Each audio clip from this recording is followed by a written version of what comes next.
Have you ever wondered what really pushes someone over the edge?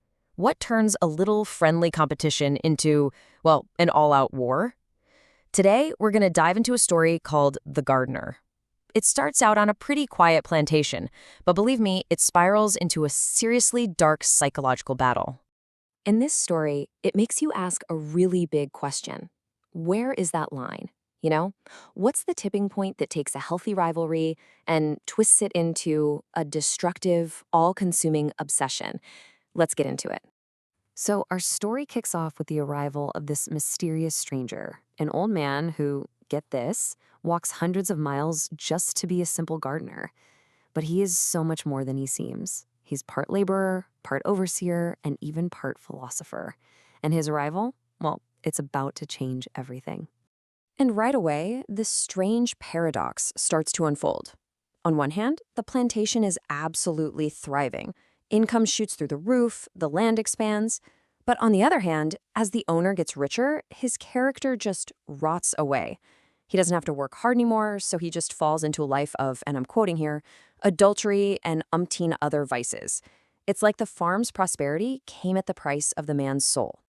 Now you can imagine the owner's wife. She's trapped. She sees all this new wealth, but she's also watching in horror as her husband becomes this total stranger, and their life just spirals out of control. She has to be wondering, is this gardener a blessing, or is he some kind of curse in disguise? Well, the gardener, who seems to know just about everything, senses her turmoil. He finds her by a well and starts to tell a story. And listen, this isn't just any old story. It holds the key to this whole mess. This is where our real journey begins. He tells her a story about two men, a guy named Tammanna and his lifelong rival, Basavaiah. And their story is the key. It's going to help us understand the gardener, the owner, and that huge question about rivalry we started with. You know, it all started out pretty harmless. A healthy competition. If Tammanna bought some land, Basavaiah would buy a little more. If one guy had 10 friends, the other needed 15 admirers. But then a line was crossed. A big one. It stopped being about keeping up and started being about tearing the other guy down. Basavaiah's envy got so bad, he just took 200 acres of Tammanna's land by force. And just like that, competition turned to war. And right here, this is the root of the whole problem. Look at the numbers. Tammanna had 1,000 acres. Basavaiah had 800. It was that 200-acre gap that Basavaiah just couldn't stand. This wasn't about needing the land. It was about the scoreboard. It was a visible symbol of who was winning. So after his land gets stolen, Tammanna has options, right? His friends are all telling him, go to court, call the cops, use force, the usual stuff. But Tammanna, he was looking for something else, a method that could, in his own words, annihilate Basavaiah completely. And this right here, this is the genius of Tammanna's plan.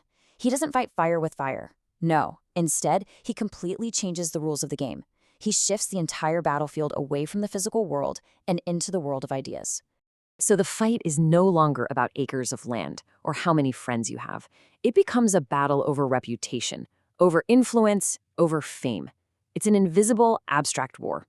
And Basavaiah is totally unprepared because the only way he knows how to measure success is with things you can physically touch.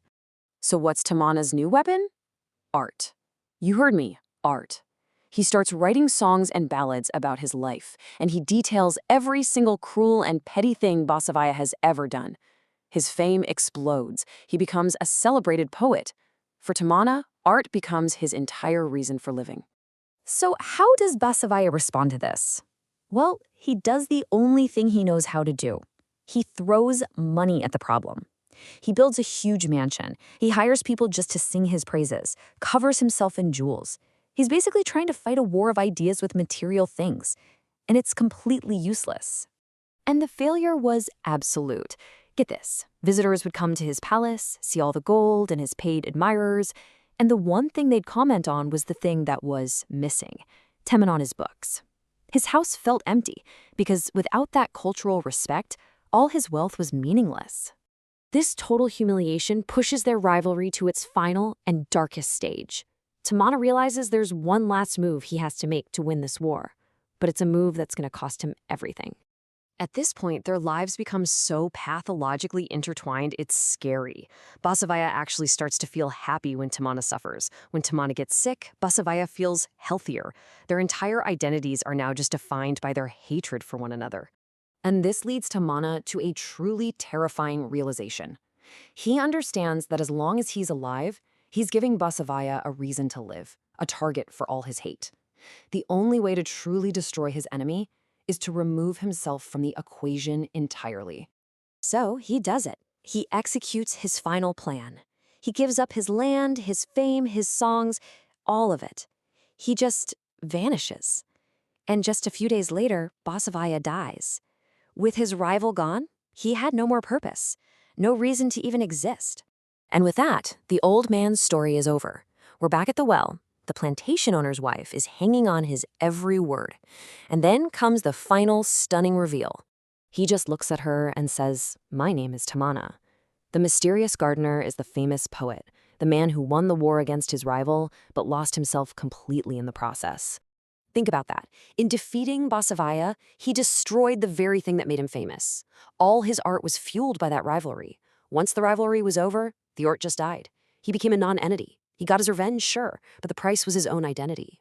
He leaves the owner's wife with a warning about her husband, but his final question, that's for all of us.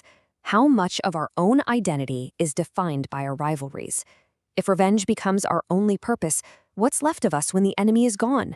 What then is our reason for existence?